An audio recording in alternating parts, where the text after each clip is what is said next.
Salut tout le monde. Je suis content d'être avec vous. Bon été tout le monde. C'est enfin commencé notre été. Merci à tout le monde qui ont participé à Opération Ça déménage. Quelle belle activité encore une fois, avec une belle œuvre dans la ville. Je voulais commencer avec ce petit aparté. Alors vraiment, depuis je pense, 13 dernières années, ça a lieu. Donc c'est vraiment le fun de voir Acts 21 en action dans la ville. Ce matin, on commence cette nouvelle série sur les héros très imparfaits. Et ce matin, je vais vous parler d'un héros, je pense que c'est le plus imparfait des imparfaits. Alors, j'ai nommé Samson. Et Samson, c'est soit un héros ou un zéro, on ne le sait pas trop, puis vous allez de plus en plus le comprendre plus qu'on avance. Et on va explorer la vie de Samson, qui est vraiment fascinant sur toutes ses coutures. En grandissant, beaucoup d'entre nous, peut-être, ont perçu Samson comme un super-héros biblique. Tu sais, là, une espèce de, genre, un Thor des temps antiques, là, avec les cheveux longs, forts, musclés. Puis la méchante Dalila l'a corrompu, puis c'est pour ça qu'il est viré sur le top. Mais en fait, c'est vraiment pas le cas. Vous allez comprendre que Samson, il avait pas besoin d'une Dalila pour se virer sur le top lui-même. Et on voit, puis ce matin, je veux qu'on puisse comprendre bien l'histoire de Samson, parce que c'est souvent une histoire qui est mal comprise, et surtout que le focus n'est pas mis au bon endroit. Alors, puis je veux vous parler un petit peu du contexte des Juges, parce que Samson et plusieurs autres histoires se retrouvent dans les Juges. Et dans les Juges, c'est vraiment un livre particulier. Ça décrit une histoire d'Israël qui était marquée par un cycle de dévotion, rébellion, dévotion, rébellion. Le peuple, il aimait Dieu, il aimait plus Dieu. Après ça, il y a un juge qui arrivait. Le peuple réaimait Dieu, etc., etc. C'était un cercle sans fin. Le peuple suivait Dieu, puis après, ils retombaient dans leurs pratiques dégradantes, l'idolâtrie. Les juges étaient des leaders vraiment spéciaux, improbables. Puis là, je sais qu'il y a plusieurs de ces éléments-là, vous allez faire comme, ben là, voyons, c'est quoi l'affaire? Mais dans ce temps-là, c'était des juges très improbables. En fait, Othniel, c'était le fils du frère cadet de Caleb, qui était souvent là, comme le dernier de la famille, en fait, le moins considéré. Et Hude, ça va être drôle, qui est gaucher dans la salle? D'accord. Vous autres, normalement, dans ce temps-là, là, vous auriez été comme, en fait, ostracisés. En fait, vous ne pouviez jamais avoir de rôle d'influence. Alors, fort improbable, Éhud, qui était un gaucher imaginé, un vrai de vrai gaucher de la gauche, est devenu un juge. Ensuite, on avait un ouvrier de campagne qui s'appelait Shamgar, Déborah et Jaël, 2 femmes, Gédéon, le plus petit de sa famille, Jephthé, puis on l'appelle comme ça dans la Bible, un bâtard, dans le sens qu'il était le fils d'une prostituée. Et enfin, Samson. Alors, c'est comme vraiment une gang de joyeux lurons là, qui n'avaient aucune chance d'être des juges et qui l'étaient pour... Et moi, ce que je trouve vraiment extraordinaire dans les juges, c'est qu'on voit que Dieu utilise des gens qui, aux yeux de la population, n'étaient pas dignes, et Dieu utilise des gens très, très, très imparfaits pour faire son plan parfait. Et ça me faisait penser un peu à des anti-héros. Puis j'ai mis quelques images d'anti-héros ici. Ça, c'est tous des anti-héros qui sont dans plein de séries américaines très connues. Dr. House à droite, Walter White de Breaking Bad. Et là, je ne fais pas l'apologie de ces séries-là. Je fais juste dire, c'est dans les séries les plus populaires des 10 dernières années aux États-Unis. Tony Soprano des Sopranos. Michael Scott de Office, lui, il a comme juste pas rapport. Là. Il est juste... C'est parce que je le trouvais sympathique. Harvey Specter, James Spader de La Liste Noire. La fascination pour les anti-héros a explosé depuis les 20 dernières années. En fait, si on remonte à il y a 50 ans et les séries télévisées et même les histoires de héros, comme moi, le Batman, là, tu sais, là, puis là, le téléphone rouge, là, tu sais, ce Batman-là avec Robin, puis les bobettes, là, ces deux-là, là, il n'y en avait pas de défaut, là. Tu sais, leur gros conflit, là, c'était comme « Non, Batman, oui, d'accord, on y va. » Puis là, ça, là, c'était des héros un peu, en fait, aseptisés, aucun défaut. Et même les vieux Batman étaient, tu sais, Batman était toujours parfait, toujours bien peigné, tu t'en souviens, là? Tu sais, là, comme, comment il s'appelait, là, celui qui est quadraplégique aujourd'hui? Comment? Reeves, exactement. Lui était le Batman, le primaire, puis, comme il a fait Batman, Superman, excusez, 1, 2, 3, et il était parfait, aucun défaut. Il était un héros parfait. Et dans les dernières années, c'est complètement l'inverse. Même les Batman sont sombres, dépressifs, vivent de la colère, sont comme dark dans leur sous-sol. Puis tous les héros vivent. Aujourd'hui, on voit tous des héros qui sont plutôt des anti-héros. Ils deviennent, puis ça c'est intéressant, la fascination pour les anti-héros est devenue universelle dans notre société. La complexité morale de ces anti-héros-là nous amène à on se relie davantage à ces gens-là. La vulnérabilité, leur humanité. Les personnages montrent souvent des faiblesses humaines dans lesquelles on se voit et se revoit. Leur rupture avec le conventionnel nous amène à les trouver beaucoup plus intrigants. Leur complexité, leur humour même, qui avant n'était vraiment pas un classique. Superman ne faisait jamais de joke comme Batman il y a 50 ans. Aujourd'hui, ça fait partie de tous les films qu'on voit. Mike Payne, dans son livre « Bon pour être mauvais », a observé que nous ne cherchons plus le salut dans des héros sans tache, mais dans des personnes complexes, dépendantes et changeantes. Ce phénomène reflète notre propre condition humaine et notre besoin de héros imparfaits pour se sentir à notre tour normal. On veut maintenant des héros qui sont authentiquement et imparfaits. Et c'est drôle parce que quand on regarde les héros il y a 100 ans, on faisait l'apologie des gens parfaits. Et on dit, sois parfait et tu réussiras ta vie.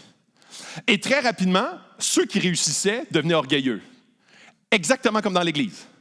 On disait, quand tu réussis à être une personne très morale, tu regardes les autres de haut et tu dis, moi, je réussis à être un héros de l'Église.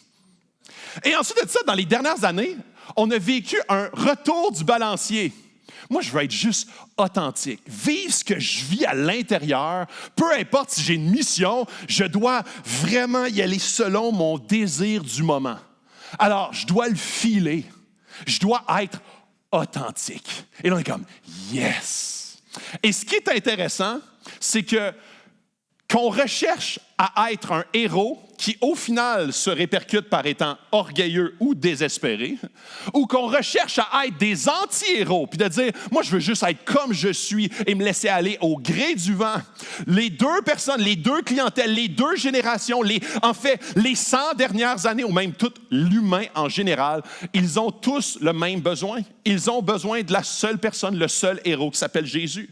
Parce que ce soit notre société qui nous pousse à rechercher des valeurs morales, puis on dit, j'ai échoué à les atteindre, ou qu'on recherche à dire, moi, je veux juste être comme je suis. On est tous des humains imparfaits, brisés, qui ont besoin d'être restaurés. Qui était Samson? Un homme avec une faiblesse marquée pour les femmes. Un batailleur, un macho, un fouteur de troubles, un playboy, un héros du peuple. Un homme consacré à l'Éternel avant sa naissance. Son histoire est l'une des plus incroyables et je vais me plonger dedans rapidement. Et vous allez voir de quelle façon il n'aurait jamais dû se retrouver dans les héros de la foi, dans Hébreux, mais il s'y retrouve. Il n'aurait pas dû être, en fait, il aurait dû être un homme de Dieu. Et on dirait qu'il n'est tout sauf un homme de Dieu durant toute sa vie. Les historiens bibliques diront qu'il y avait un moment dangereux dans l'histoire d'Israël et particulièrement dangereux. Et c'était celui-là. Pourquoi? Parce que les oppresseurs normalement d'Israël, les Ammonites, peut-être tous les mots qui finissent en « it », là, les Moabites, les Ammonites, les Égyptiens, eux autres, ça finit pas en « it », là, mais tous ceux-là étaient très cruels envers le peuple d'Israël. Ils les capturaient. Là, souvent, il y avait des rois. Dans 1 et 2 rois, on avait un roi. Il était mauvais. Le peuple se détournait. Qu'est-ce qui arrivait? Les Moabites arrivaient. On les capturait. On les martyrisait. On faisait d'eux des esclaves. Okay? Puis ça, c'était un cycle over and over. Okay? Et là, le peuple se repentait, revenait. Il y avait un nouveau roi. Un mauvais, 5 mauvais, un bon. Puis là, ça faisait ça continuellement. Et là, il y avait une situation. Les Philistins. Les Philistins, eux autres, c'était un peu différent. Parce que les Philistins, eux autres, ils n'étaient pas très méchants. En fait, dans le temps des Philistins, ce qui était beaucoup plus subtil et dangereux, c'est qu'ils étaient relativement gentils. En fait, le peuple d'Israël était confortable avec les Philistins. Les Israélites n'haïssaient pas les Philistins. En fait, il les appréciait bien comme les nouveaux oppresseurs. Parce que les Philistins, ils les assimilaient progressivement. Ils les mariaient même. C'était pas comme vous êtes le peuple et nous autres, nous sommes le peuple. Ils se mélangeaient, ils les assimilaient économiquement. Ce qui faisait que c'était les Israélites progressivement qui perdaient leur foi. Ils ne savaient plus vraiment qui ils étaient. Et ça devenait encore plus dangereux parce que la souffrance les amenait à se repentir pour revenir à Dieu. Là, il n'y avait pas de souffrance, il était comme « Kumbaya, on est bien ». Et c'est exactement là où Samson arrive. Dieu a suscité Samson pour créer un conflit avec les Philistins. Il a fait « OK, là, on va brasser la soupe un peu, parce que sinon, le peuple s'en va envers et contre tous, complètement dans le champ. » Samson a toujours fait cela un peu indépendamment de Dieu. Parce qu'il était supposé être consacré à l'Éternel, on va lire le texte, mais en fait, il a été très peu consacré à l'Éternel. Samson, c'est un héros très imparfait. Il montre comment Dieu est un Dieu parfait qui utilise des gens très, très, très imparfaits pour faire son œuvre. Et il ne faut pas mettre Samson sur un piédestal, mais le mettre sur le même pied que tous les êtres humains. Un humain imparfait qui a besoin d'être restauré par Dieu. Alors, pourquoi parler de Samson ce matin? Parce que l'histoire de Samson est sans doute la plus connue, mais la plus mécomprise. Parce que nous avons tant de similitudes avec lui, croyez-le ou non. Parce que Samson est un personnage pertinent, vraiment pertinent pour notre époque. Parce que Samson nous pointe à Jésus. En fait, toute la Bible nous pointe à Jésus. Alors, c'est pour ça ce matin que je voulais parler du Samson. Juge 13, on commence, allez dans vos Bibles, Juge 13, on va lire 13, 14 et 15. Je ne lirai pas au complet, mais on va lire quand même 13, 14 et 15 et 16 un peu, qui est l'histoire de Samson au complet. 3 chapitres, je ne le lirai pas comme je l'ai dit au complet. Il y avait un homme de Tsorah, d'une famille de Danites, dont le nom était Manoaï, sa femme était stérile et n'avait pas d'enfant. Et un ange de l'Éternel apparut à cette femme et lui dit, « Voici, tu es stérile et tu n'as pas d'enfant, mais tu concevras et tu enfanteras un fils. » Prends donc bien garde dès maintenant de ne point boire de vin ni de boisson forte et de ne manger rien d'impur. C'est ce qu'on appelait le vœu de naziréen. Donc, c'était de consacrer un enfant à l'Éternel. Car voici, tu vas être enceinte et tu enfanteras un fils, et le rasoir ne passera point sur sa tête, parce que l'enfant sera naziréen de Dieu, dès le sein de sa mère, et ce sera lui qui commencera à délivrer Israël de la main des Philistins. Verset 6, « Or, la femme vint parler à son mari en disant, « Un homme de Dieu est venu vers moi. Son aspect était comme l'aspect d'un ange de Dieu, fort vénérable. Je ne lui ai point demandé d'où il était, et il ne m'a point dit de son nom. Mais il m'a dit, voici, tu vas être enceinte, tu vas enfanter un fils, maintenant donc. Ne bois point de vin ni de boisson forte et ne mange rien d'impur, car cet enfant sera naziréen de Dieu. » Et Dieu exauça la prière en fait, cette femme devient enceinte. C'est enceinte de Samson. Et dans Juge 13, on voit que la naissance de Samson est annoncée par un ange à ses parents qui étaient stériles. Dieu déclare sa mission avant même sa naissance. Il dit qu'est-ce qu'il va faire. Il dit ça va être quoi sa mission durant toute sa vie. Samson est élevé par des parents qui croient en Dieu, qui aiment Dieu.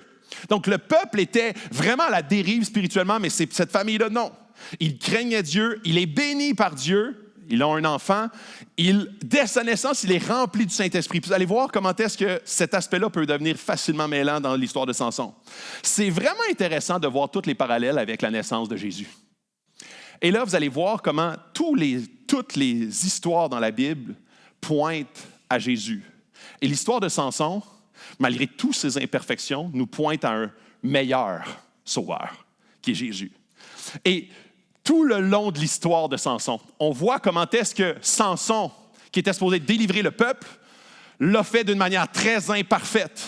Et comment est-ce que Jésus, plusieurs années plus tard, qui devait délivrer le peuple, l'a fait d'une manière complètement parfaite. Donc, Jésus reprend les mêmes endroits où est-ce que l'humain a lamentablement échoué, reprend les mêmes thèmes, les mêmes éléments pour amener une rédemption complète et entière. Sa mission à notre ami Samson, débuter la délivrance d'Israël de l'oppression de l'ennemi. Sa vision, durant toute sa vie, aucune. Et ses valeurs, les valeurs primaires de Samson, puis vous allez comprendre pourquoi je dis ça, miel, sexe and rock and roll. Alors, notre ami Samson se laissait aller complètement à ce qui faisait son bonheur. J'ai le goût de miel, je mange du miel. J'ai le goût de sexe, je fais du sexe. J'ai le goût de rock and roll, ça n'existait pas, mais ça ressemblait à tout ça dans sa vie. Alors, Juge 14. Or, Samson, là, il est à peu près à 20 ans. T'sais, on n'a pas un très précis, mais 20 ans, il est assez jeune, on le sait. Or, Samson descendit à Timna et y vit une femme d'entre les filles des Philistins. En étant remonté à sa maison, il le déclara à son père et à sa mère et leur dit, « J'ai vu à Timna une femme d'entre les filles des Philistins. Maintenant, prends-la afin qu'elle soit ma femme. » Et son père et sa mère lui dirent, « N'y a-t-il point de femme parmi les filles de tes frères et dans ton peuple que tu ailles prendre une femme chez les Philistins circoncis? » Et Samson dit à son père, « Prends-la pour moi, car elle me plaît à mes yeux. » Et l'Esprit d'Éternel saisit Samson. Puis là, c'est un petit peu plus loin. Dans le fond, il s'en va à Timna. Et là, il y a un lion qui arrive. Okay? Il y a un lion qui arrive, direct devant lui. Alors là, c'est là qu'on voit le verset 6. L'Esprit de l'Éternel saisit Samson et il déchira le lion comme il eût déchiré un chevreau, sans avoir rien en sa main. Et il ne raconta point à son père ni à sa mère ce qu'il avait fait. Il descendit donc et parla à la femme, et elle plut aux yeux de Samson, à Timna. Puis retourna quelques jours après pour la prendre et se détourna pour voir le cadavre du lion. Et voici, il y avait dans le corps du lion un essaim d'abeilles et du miel. Il prit dans ses mains et continua son chemin en mangeant. Puis, arrivé auprès de son père et de sa mère, il leur donna, ils en mangèrent. Puis, il ne leur raconta pas qu'il avait pris ce miel dans le corps du lion. Et là, je fais un petit aparté ici. Parce que là, on est comme, c'est quand même, je suis sûr que ça ferait une série extraordinaire. Puis nous autres, comme Nord-Américains, on ne comprend pas tout de quoi c'est chargé, ça. En fait, pour un Israélite consacré à l'Éternel, un Naziréen qui ne se coupe pas les cheveux, qui ne boit pas d'alcool, qui est consacré à l'Éternel dès son jeune âge, toucher un corps mort était un sacrilège. En fait, c'est un sacrilège pour n'importe quel Israélite, mais l'Israélite moyen pouvait se purifier. Pouvait se purifier dans le sens qu'il y avait un rite de purification pour réentrer dans le temple et reprocéder aux différents services religieux. Pour un Naziréen, c'était la chose à proscrite toute sa vie. En fait, ça faisait partie de son vœu. Ne pas toucher un corps mort, ne pas se couper les cheveux et ne pas boire d'alcool. Alors, Samson, il est complètement dirigé par le moment présent. Il est, oui, très authentique. Mais l'authenticité n'est pas nécessairement synonyme de sagesse et surtout pas synonyme de sainteté. Et là, le premier point que je veux vous pointer, c'est qu'il est allé au mauvais endroit. Il s'en va à Timna. Timna, là, c'est comme un peu une ville qu'il n'y a pas d'affaires, c'est pas dans le coin de sa famille, c'est pas dans le coin... En fait, je vais le paraphraser, il cherchait une chicks. Samson, c'est un gars à femme. Puis, je ne veux pas être cru ce matin, mais je vais avoir certains moments où est-ce que Samson, c'est un gars cru. Et Samson, il s'en va à Timna, il n'y a pas d'amis là-bas, il s'en va à la recherche. Il est à la chasse, mais pas au lion. Il est à la chasse. Il s'en va là-bas et il regarde pour la mauvaise chose au mauvais endroit. Il s'en va exactement où il est susceptible de pas nécessairement glorifier l'Éternel. Les lieux où on se trouve vont propulser ou contaminer notre vie spirituelle. Et là, je pourrais parler des lieux physiques, comme Timna, mais je pourrais parler aussi des lieux virtuels. Combien d'entre nous perdons notre temps sur des lieux virtuels où est-ce qu'on n'est pas au bon endroit? Ça prend beaucoup de foi, de conviction pour rester ferme dans un lieu hostile. Et oui, c'est clair. On est appelé à vivre dans une société, dans un monde qui, oui, rejette Dieu. On est appelé à être des lumières dans un monde des ténèbres, à être le sel de la terre. On est appelé à être dans des endroits avec des collègues de travail, puis à être une lumière dans ces endroits-là. Il faut être groundé pour réussir à rester brillant dans un endroit qui n'est pas très illuminé. Par contre, Samson voulait volontairement aller dans un endroit qui n'est pas pour venir le nourrir spirituellement. Il avait le choix d'aller dans ces endroits-là ou ne pas y aller. Il a choisi d'y aller pour les mauvaises raisons. Son motif de fréquenter ces endroits-là, l'a amené à la chute inévitable. Il regardait pour la mauvaise chose. Il est arrivé là, il regardait pour une fille.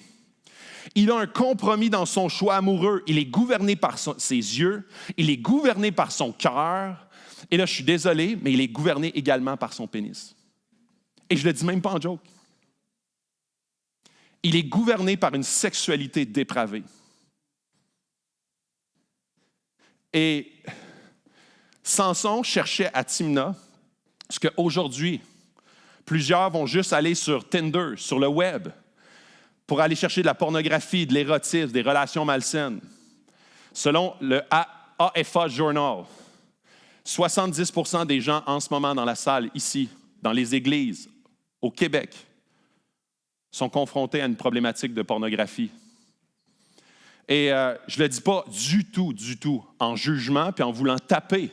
Puis je sais qu'en ce moment, plus 70% de la salle, en ce moment, se sentent très mal parce que, non, arrête de parler de ça tout de suite. Non, dans l'Église, il faut parler de cette problématique-là.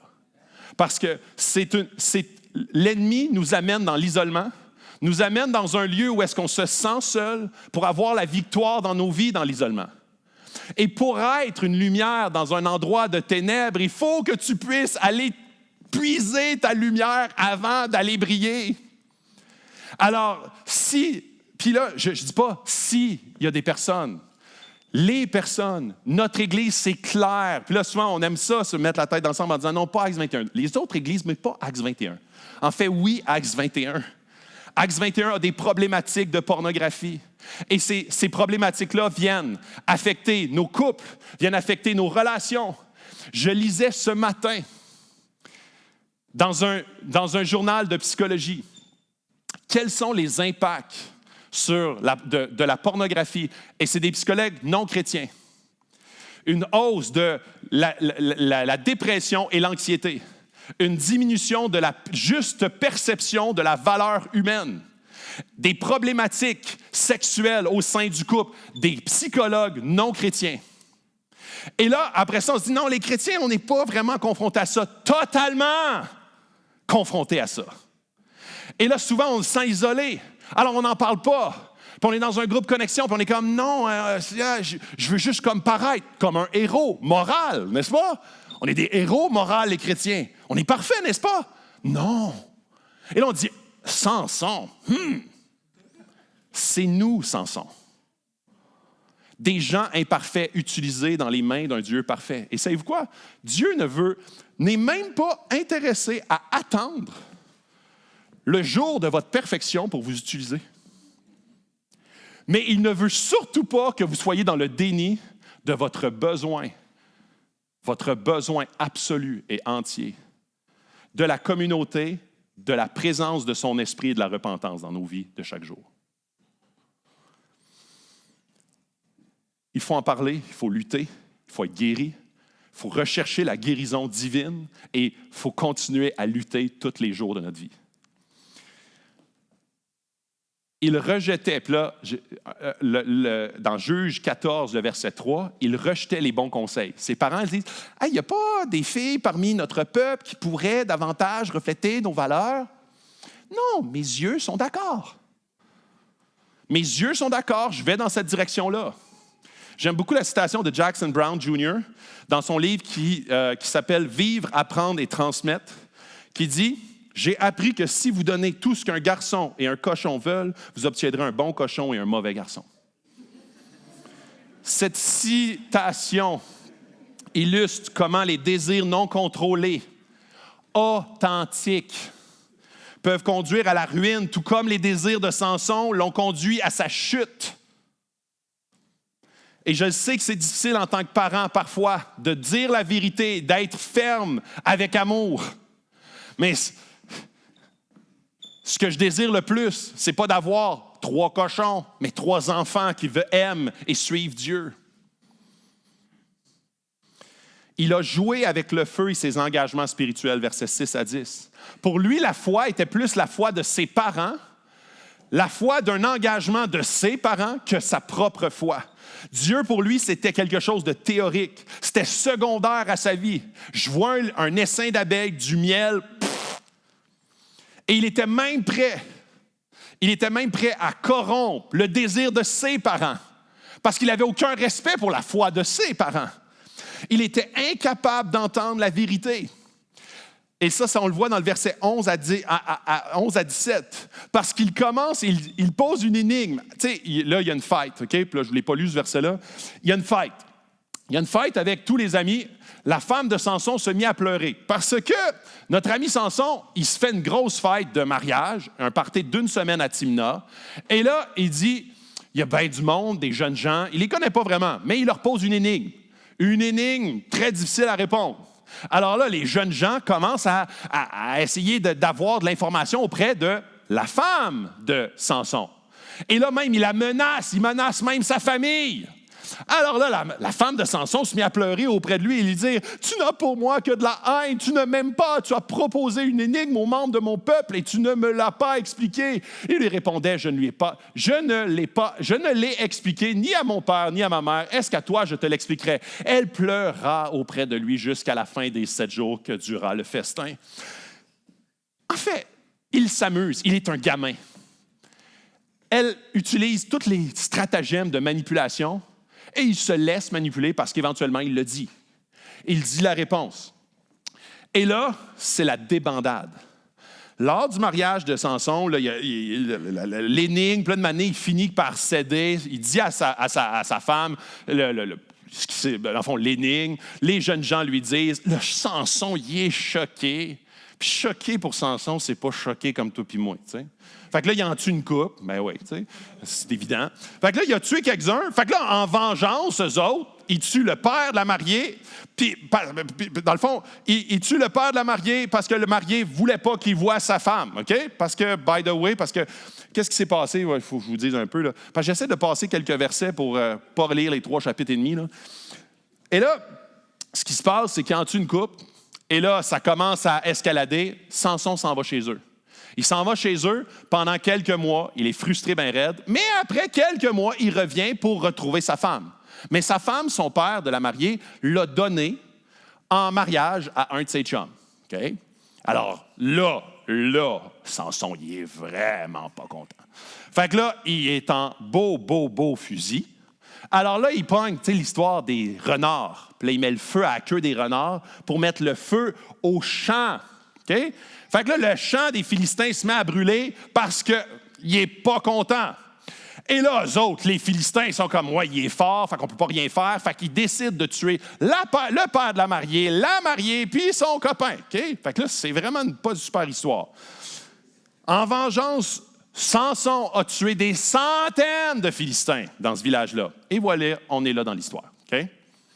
Fait que ça, notre ami Samson, on voit qu'il est impulsif. Tout au long de sa vie, il est contrôlé par ses passions. Il a une faim, il mange. Il a un désir, il couche. Il a de la colère. Voilà. Et Samson, ça résume très bien le type de personne qu'il est. Et là, c'est intéressant. Samson, il est rempli, mais non contrôlé par l'esprit. À plusieurs moments. Puis c'était une histoire qui me tracassait tout le temps. Parce qu'à chaque fois que je lisais ce texte-là, il était rempli du Saint-Esprit. Puis là, il déchire le lion. Je suis comme, ben voyons donc. Puis là, après ça, puis là, on va le voir un peu plus loin, rempli du Saint-Esprit, un peu plus loin, et avec la mâchoire d'âne, vous vous en souvenez, cette histoire-là, ça c'est un peu plus loin, il tue 1000 personnes. Puis là, je me dis, moi, il me semble que ce n'est pas le scénario ou l'image que je me fais, quelqu'un de rempli du Saint-Esprit. Et il faut très bien comprendre le contexte des juges. Le contexte des juges, c'était de délivrer le peuple de leur oppresseur, les Philistins. Le but de Dieu, c'était que le peuple d'Israël puisse être en conflit avec les Philistins. Parce que spirituellement, ils étaient complètement dépravés, mais physiquement, ils étaient sous occupation, mais ça ne paraissait pas. Et je trouve tellement qu'il y a beaucoup de parallèles avec nous aujourd'hui. C'est beaucoup plus facile en tant que chrétien de ne pas créer trop de vagues, d'avoir des valeurs qui sont juste grises un peu partout, de ne pas vouloir faire trop de chicanes, d'être juste comme sous le radar, puis de venir une fois de temps en temps à l'église pour un petit pep talk. Et progressivement, on se rend compte que notre lumière n'éclaire pas grand-chose. Puis notre sel ne goûte pas grand-chose. Puis nos valeurs, ne sont pas si différentes. Puis l'authenticité prend le dessus sur la vérité. Puis mon cœur prend le dessus sur l'esprit qui voudrait me contrôler. Parce que moi, je ne veux pas être contrôlé par personne. Mon cœur. Samson, il est très similaire à nous. En fait, il a beaucoup les mêmes défis que nous autres. Au départ, Samson voulait la romance et à la fin, il cherchait la vengeance. Entre les deux, il a commis de nombreuses erreurs. Samson est l'image parfaite du croyant hors de contrôle. Rempli de l'esprit, mais non contrôlé par lui. Vous pouvez être rempli de l'esprit, mais si vous vous attachez à votre philosophie, à vos désirs, l'esprit ne peut pas pleinement agir en vous. On se détourne lentement et on finit par avoir les conséquences de notre propre cœur. Puis après ça, on crie à Dieu, « Pourquoi, Seigneur? » Dans Éphésiens 5,18, il est écrit « Soyez remplis de l'esprit ». C'est juste rempli. En fait, il faut aller dans le verbe grec qui dit « rempli » fait référence à « plérouste », qui indique une action continue, répétée en temps réel. Les croyants sont donc encouragés à rechercher continuellement la plénitude du Saint-Esprit dans nos vies, plutôt que se contenter d'une expérience unique, flagrante. C'est quelque chose qui est vraiment en continu, c'est le respire du chrétien. C'est de respirer l'Esprit. Être rempli de l'Esprit implique que l'Esprit Saint a un contrôle total sur ma vie. Ça signifie que je suis possédé par l'Esprit Saint. Une perte même d'autonomie de moi-même, de mon cœur. C'est le cœur de Dieu plutôt que mon cœur, mais une soumission volontaire à la direction et l'influence de l'Esprit. La plénitude de l'Esprit se manifeste par les fruits de l'Esprit. La paix, la joie, la patience. Et là, il faut faire une distinction entre l'Ancien Testament et le Nouveau Testament. L'Ancien Testament, le désir de Dieu, le peuple de Dieu versus les autres peuples du monde versus aujourd'hui, où est-ce que le salut est ouvert à tous.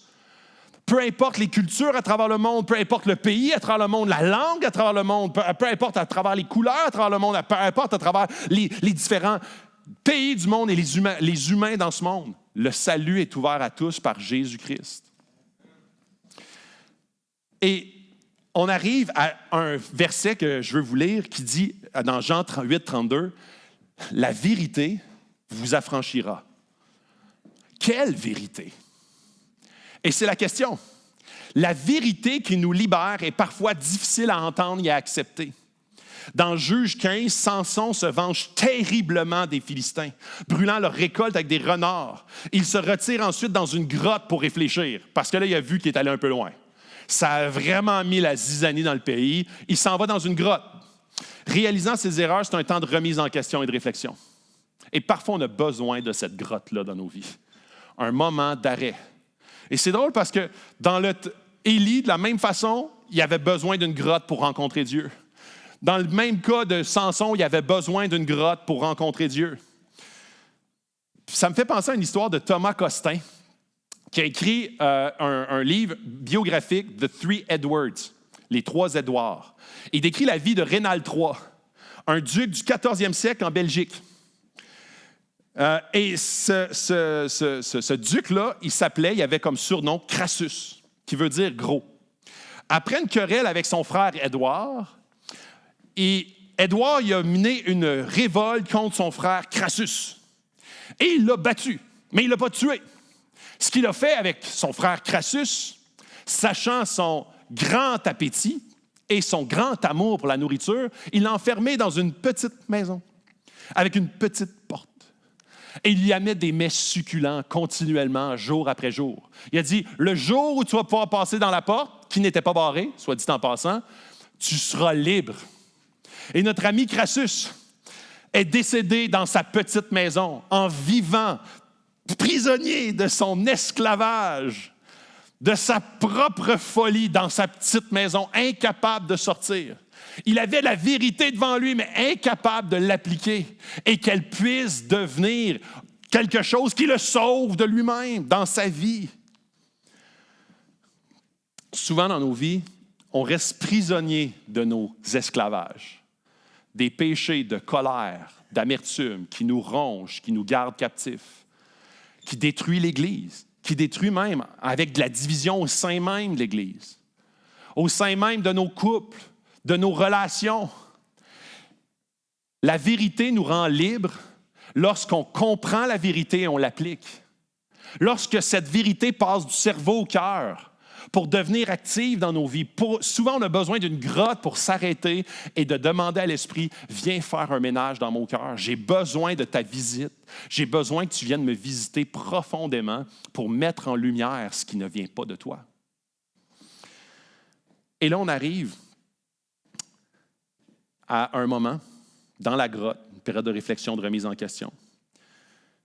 Il réalise la portée de ses actions, de sa colère. Sa force venait de l'Esprit de Dieu et sans cet Esprit, il n'était pas toujours fort. Après cette réflexion, il y a un changement d'attitude. Il se laisse capturer. Et là, c'est intéressant. Il se laisse capturer. Après la grotte, il se laisse capturer. Il se laisse attacher, humilier. Puis ça l'a conduit à avoir une victoire incroyable. Et ça, c'est juste avant la grotte. Il est bâti à plate couture, puis il descendit, se retira dans la grotte du rocher des temples. Prochaine diapo. La grotte a sonné. Nous sommes descendus pour te capturer afin de te livrer entre les mains des Philistins. Et ça, c'est intéressant. Qui les livre? Qui arrive à sa porte? C'est les Juifs. Les Israélites sont là et sont comme, là, il faut qu'on fasse de quoi avec notre ami Samson. Il est en train de mettre la zizanie entre les Philistins et nous. Puis là, au début, moi, quand je lisais ça, j'étais comme, c'est normal, il ne crée pas des bonnes relations. Je n'avais pas compris que le but de Dieu était justement de mettre en lumière ce confort-là. Et là, les Israélites viennent et sont comme, hey, il faudrait que tu t'assagisses, on va t'attacher, on va te livrer. Samson leur dit, jurez-moi que vous ne me tuerez pas. Ils lui répondirent, non, nous voulons seulement t'attacher et te livrer entre leurs mains, mais ils ne te feront pas mourir. Ils l'attachèrent avec 2 cordes neuves et le firent sortir de la grotte. Lorsqu'il arriva à l'échille, les Philistins poussèrent des cris en le voyant. Tout le monde est content, tout le monde est, ouais, on a capturé. Et on arrive à Juge 15. Alors, on arrive à l'endroit où est-ce que Samson, ils lui dirent encore, nous sommes descendus pour te lier afin de te livrer entre les mains des Philistins. Et Samson leur dit, jurez-moi que vous ne me tuerez pas. On vient de lire ça.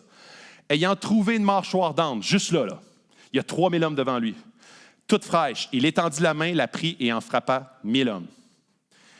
Juste avant de ça, dans le verset 14, les Philistins poussèrent des grands cris, mais l'Esprit de l'Éternel le saisit et les cordes qu'il avait au bras devinrent comme du lin brûlé par le feu. Ses liens tombèrent. Il prit une mâchoire d'âne et il tua 3000 hommes. Et quand il eut achevé de parler, il jeta de sa main la mâchoire et nomma ce lieu la mâchoire jetée. Et pressé par la soif, il cria à l'Éternel, « Tu as accordé à ton serviteur cette grande délivrance, et maintenant, mourrai-je de soif, tomberai-je entre les mains des incirconcis. » Alors Dieu fendit le rocher creux qui est à l'échille, et les eaux en sortirent. Et Samson but. Son esprit se remit, il reprit courage. C'est pourquoi ce lieu qui est à l'échille a été appelé jusqu'à ce jour An-Koré, la source de celui qui évoque. Et il jugea Israël pendant 20 ans. C'est le moment où est-ce que Samson a été activé pour Dieu avec une bonne attitude, et je le mets comme ça, parce qu'encore là, il est comme, tu vas-tu me laisser mourir, donne-moi de l'eau. Okay. Il y a encore pas mal d'imperfections, là. Mais c'est la première fois qu'il sert l'Éternel pour les desseins de l'Éternel. Et par la suite, il juge Israël pendant 20 ans. Juger Israël. C'est quand même drôle, hein, comme titre. En fait, juge en Israël n'était pas un titre. C'était pas une personne avec une robe noire qui dit coupable, pas coupable, assis sur un siège. C'était pas un office. C'était pas un job, c'était pas un siège. Juge veut dire sauveur, qui vient du terme yachar, qui veut dire délivreur, sauveur.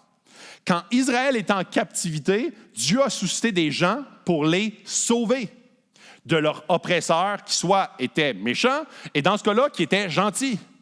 En fait, les 20 prochaines années, Samson a jugé le peuple, ça veut dire qu'il a continué à sauver le peuple. Et le peuple s'est rapproché de Dieu pendant ces 20 années-là, du règne ou de comment Samson créait le conflit avec les Philistins.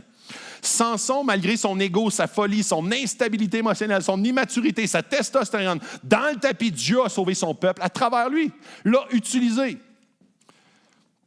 Lorsque Samson commençait à créer du remous parmi les Philistins qui sont venus le chercher pour le livrer, les Israélites, eux autres, voulaient s'en débarrasser.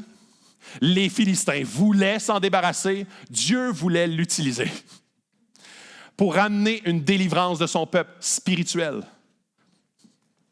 Qu'est-ce qui met à risque, c'est une question pour nous ce matin, qu'est-ce qui met à risque notre confort en ce moment dans nos vies? Qu'est-ce qui met à risque notre confort en ce moment dans nos vies? À quoi ressemblent nos prières envers Dieu lorsque notre confort est menacé? Et c'est drôle parce que le peuple d'Israël, ils se pointent à la porte de Samson, ils sont comme, on aimerait ça te livrer pour que ça puisse mettre fin à notre instabilité avec les Philistins, parce que ça va pas mal bien en ce moment. Et Dieu est comme, moi, ce que je vois, c'est votre cœur qui est en train de s'éloigner de moi. En fait, vous êtes en train de m'ignorer, m'oublier. Et là, moi, j'imagine les familles des Israélites qui sont au souper, puis sont comme, Dieu, donne-nous Samson ce soir. On va aller le voir, on va essayer de l'attacher. Dieu, donne-nous-le, livre-nous-le, s'il vous plaît, pour que la paix revienne. Puis là, on est comme, hey, une prière pour la paix, c'est fantastique.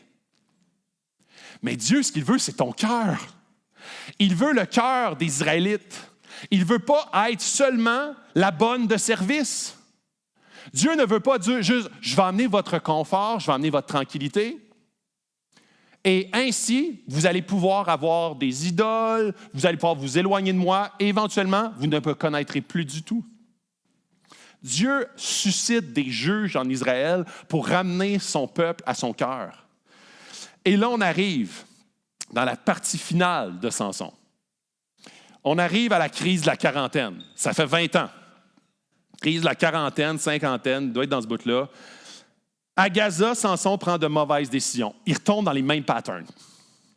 Et ça m'indique comment est-ce que souvent on est comme « j'ai été délivré ». Mais nous sommes des humains qui doivent toujours se méfier de ce de quoi on a été délivré. Et là, lui, c'est comme, non, ça fait 20 ans, c'est derrière moi, je suis complètement délivré, j'ai plus besoin d'aide de Dieu pour me délivrer de cela. Et il retourne dans les mêmes patterns. Il retourne à Gaza, un autre spot qui n'a pas rapport de se retrouver. Il couche avec une prostituée, défonce les portes de la ville, les apporte sur une montagne. Ça, c'est Juge 16, versets 1 à 3. Ensuite, il tombe amoureux de Dalila, verset 8. Il tombe amoureux de Dalila, une personne qui l'apporte à sa compromettre, révèle le secret de sa force. Il ne savait pas que l'Éternel s'était retiré de lui à ce moment-là. Ça, c'est l'histoire rapide de la chute, seconde chute de Samson. Il arrive dans la ville de Gaza, il couche avec une prostituée et c'est le début de la fin. Il était consacré à l'Éternel. On ne sait pas beaucoup, on ne sait aucune information durant les 20 ans. On sait juste qu'il a jugé Israël selon la volonté de Dieu, ce qu'il avait été supposé faire. Mais après ça, c'est le début de la fin parce qu'il s'est laissé aller encore une fois à son cœur. À son cœur, à son authenticité. Et là, il est dans le fond du baril. Et quand ils lui ont coupé les cheveux, puis je vais passer par-dessus cette histoire-là, il lui coupe les cheveux parce qu'il a révélé son secret à Dalila. Et là, il lui coupe les cheveux, il perd sa force, l'esprit s'est retiré. Et il le capture, il lui crève les yeux, il l'attache. Samson, aveuglé, capturé, se repent et demande à Dieu de le fortifier une dernière fois. Il pousse les colonnes du temple et tue plus de Philistins à sa mort que durant sa vie. Juge 16, 30. Puis c'est tellement intéressant parce que Juge 16, 28, alors Samson fit appel à l'Éternel en disant, « Seigneur éternel, souviens-toi de moi, je t'en prie. Ô Dieu, donne-moi de la force cette fois seulement, et que d'un seul coup, je tire vengeance des Philistins pour mes 2 yeux. » Là, tu te dis, hey, ça, je pense, ça va être une bonne prière. Tu sais, là, genre, sur le bord de la mort, puis Dieu, utilise-moi comme un serviteur fidèle. Non, je veux me venger de mes 2 yeux juste une dernière fois. En fait, il est vraiment, un 0 jusqu'à la fin. Il attrape les 2 colonnes du milieu sur lesquelles reposait la maison et il fait tout s'écrouler. Que je meure avec les Philistins. Il se pencha de toutes ses forces et la maison tomba sur les princes et sur tout le peuple qui s'y trouvait. Ceux qu'il tua à sa mort furent plus nombreux que ceux qu'il a tués pendant sa vie. Qui est le héros de l'histoire de Samson? Le vrai héros de l'histoire de Samson, c'est Dieu. L'histoire de Samson nous montre la grâce de Dieu dans sa pure expression. un Dieu qui utilise un homme brisé spirituellement, totalement brisé spirituellement, et qui ne s'est même pas repenti. En fait, il y a eu une petite, tu sais, genre une petite éclipse de repentance pour le mauvais motif. Dieu, dans sa grâce la plus complète, va l'utiliser quand même. Un Dieu qui utilise un homme brisé, un Dieu qui pardonne de manière continue, infinie. Les Philistins ont laissé repousser les cheveux de Samson car ils ne savaient pas que Dieu était un Dieu de pardon et de miséricorde, prêt à réutiliser quelqu'un qui avait si souvent bafoué son nom. Et là, moi, je regarde Samson en disant « Hey boy, ouais. » Mais Dieu et l'Esprit me rapportent à moi-même. Combien de fois j'ai bafoué son nom? Combien de fois je n'ai pas été fidèle à lui quand lui, il a été fidèle à moi? Combien de fois, en tant que chrétien, on se concentre sur nous plutôt que sur lui? On dit, Dieu vient intervenir dans ma vie parce que c'est inconfortable. Et il nous rend le confort et on s'éloigne de lui. On regarde le peuple d'Israël et on dit, ah boy, ils apprennent pas vite. On n'apprend pas vite. Et là, ça m'amène à quand Jésus était sur la croix. Quand Jésus était sur la croix, comme Samson entre les colonnes du temple, il était en combat. En combat en disant, Père, pardonne-leur, car ils ne savent ce qu'ils font. Versus Samson qui est comme, donne-moi de la force pour que je les crève pour mes 2 yeux. Ça, c'est la nuance entre notre sauveur parfait et un sauveur très, très, très imparfait. La chose facile, ça aurait été de la part de Jésus de dire, Père, maudis-les comme ils me maudissent. Ça aurait été la méthode Samson. Père, ils ne savent pas ce qu'ils font. Ils ne savent pas qui je suis. Ils ne savent pas qui tu es. 50 jours plus tard, après la mort de Jésus, des milliers de personnes se sont fait tuer car Jésus avait été tué. Et il y a des milliers de personnes se sont fait baptiser dans le Saint-Esprit, dans le nom du Père, du Fils et du Saint-Esprit, après avoir été témoins de la résurrection de Jésus. Jésus avait une vision de ce qui venait et ce n'était pas juste ses 2 yeux. Ce n'était pas son corps, juste son corps maintenant qui allait être brisé. C'est toute l'Église qui allait rassembler. Les gens ne voulaient pas non plus être sauvés par Samson. Le peuple d'Israël sont allés pour le capturer. Ils ne voulaient pas être jugés, ils ne voulaient pas être sauvés par Samson. De la même façon que la majorité des gens pour qui Jésus est mort ne veulent pas être sauvés aujourd'hui. Plusieurs personnes regardent à Jésus et disent, je n'ai pas besoin de Jésus. Je suis assez bon pour me sauver moi-même. J'ai vécu une bonne vie dans ma vie. Je n'ai pas besoin d'un sauveur. Je n'ai pas besoin d'un Samson qui va me délivrer de mes oppresseurs. Je suis assez confortable dans ma vie. Je réussis bien ma vie. J'ai un beau couple. J'ai une bonne famille. Je n'ai pas besoin d'un Jésus de plus qui vient s'en rajouter. Donc, si Jésus vient trop déstabiliser ma vie, je vais venir pour l'attacher, pour qu'il soit livré. Parce que ça rend ma vie inconfortable. Je vais inviter l'équipe de louange. Je vais terminer avec ça. Le vrai héros, c'est Jésus. L'histoire de Samson nous rappelle que la grâce de Dieu ne dépend pas de nos performances ou de nos qualités chrétiennes, mais bien d'une repentance réelle et d'un appel sincère à Dieu.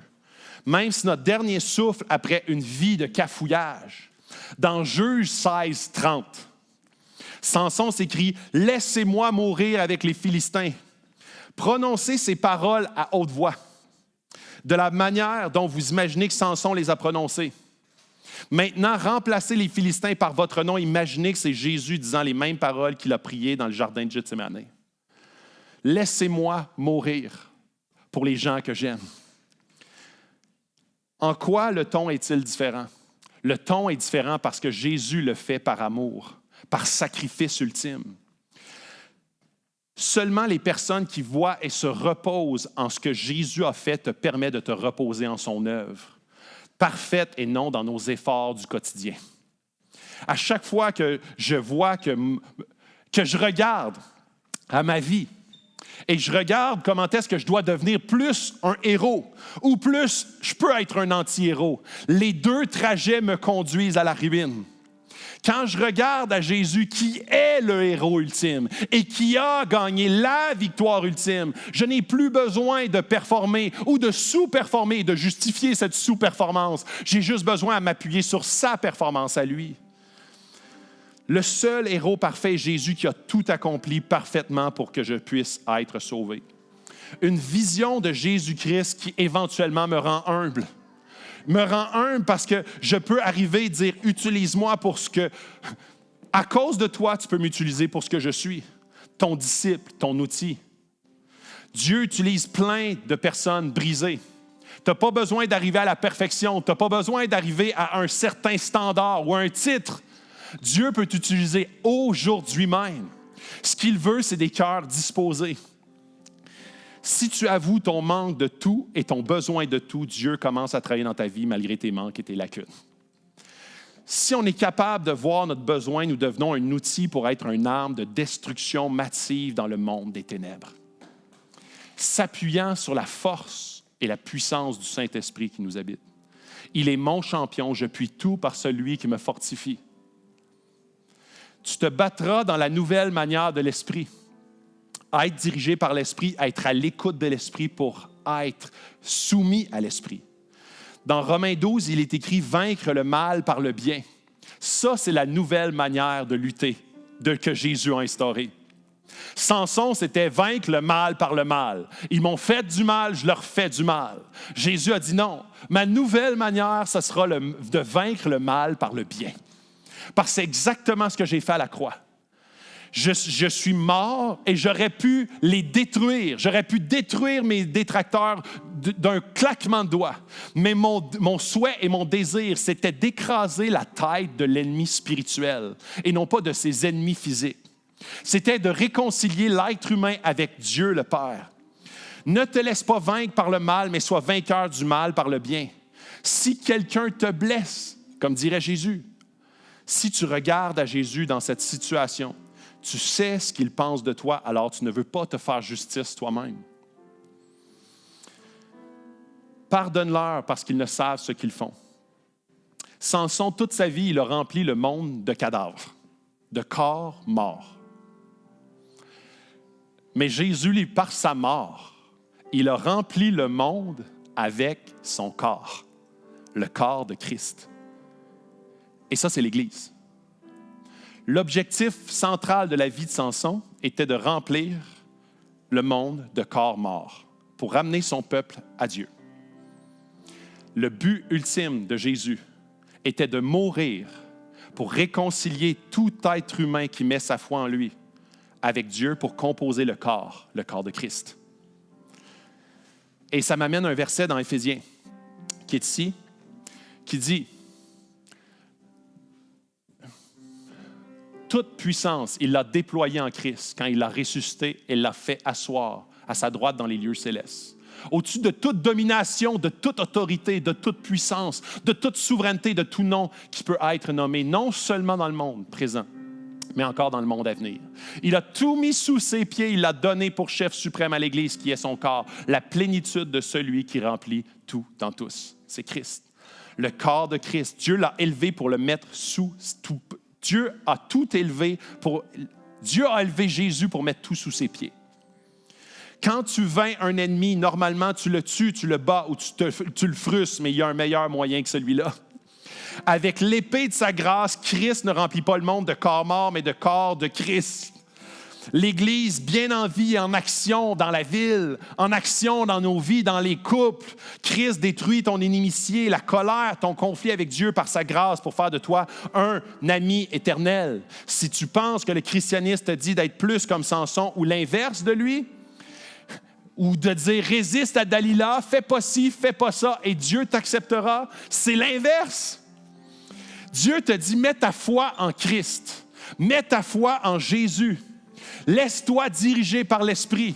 Et oui, clairement, ta vie va devenir plus morale, ta vie va devenir plus saine, mais pas par tes propres forces, mais par sa force qui vit en toi. Jésus te dit, à travers ma grâce, mon sacrifice, ta repentance, ta foi en moi, je te réconcilierai, je te restaurerai et je gagnerai les batailles qui sont devant toi pour toi. Reste attaché à moi et vis chaque moment par mon esprit qui vit en toi. Ça, c'est la foi qu'on est appelé à avoir en notre Dieu et en notre Jésus bien-aimé. On va se lever, on va terminer en prière.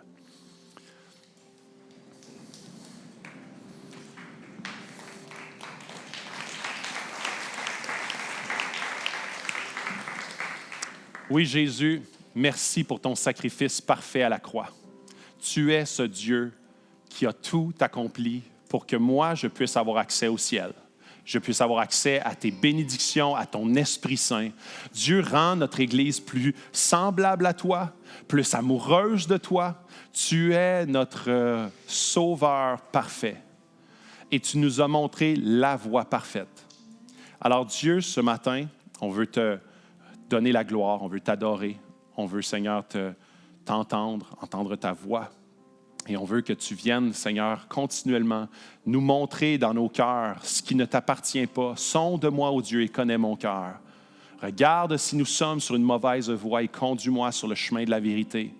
La vérité qui affranchit, la vérité qui délivre, la vérité qui nous permet d'être des lumières dans un monde des ténèbres, un sel qui goûte quelque chose. On te demande, Dieu, que tu puisses nous amener à être plus passionnés de toi, qu'on puisse être de plus en plus à l'écoute de ton esprit et malléable entre tes mains, dans ton Fils compris.